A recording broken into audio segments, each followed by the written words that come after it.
Yeah, I think there's a kind of paradox really around this question in the society at the moment, because on the one hand, people certainly are questioning whether or not at least a certain form of democracy is worth defending, for the reasons that Andrew said, that the depth of the neoliberal offensive is removing the democratic elements of the society, is increasingly giving you a political system in which there are no meaningful alternatives provided by the major parties. I think it was Noam Chomsky that described the American political system as a totalitarian system with two different factions.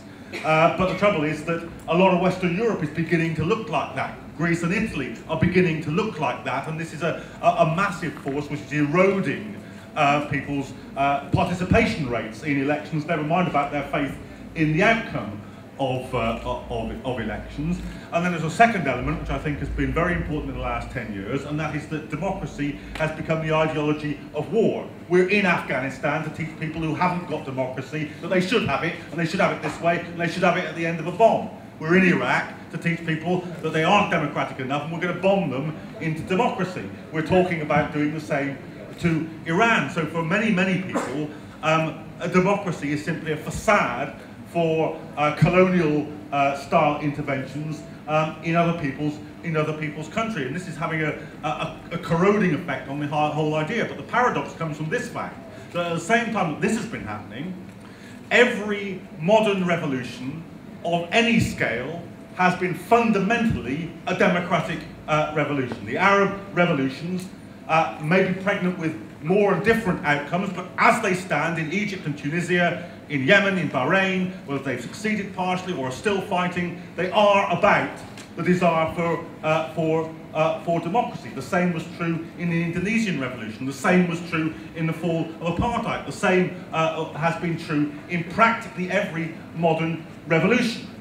And we have to say that when the scale of a movement over decades presents that as its immediate objective, you have to take cognizance of that.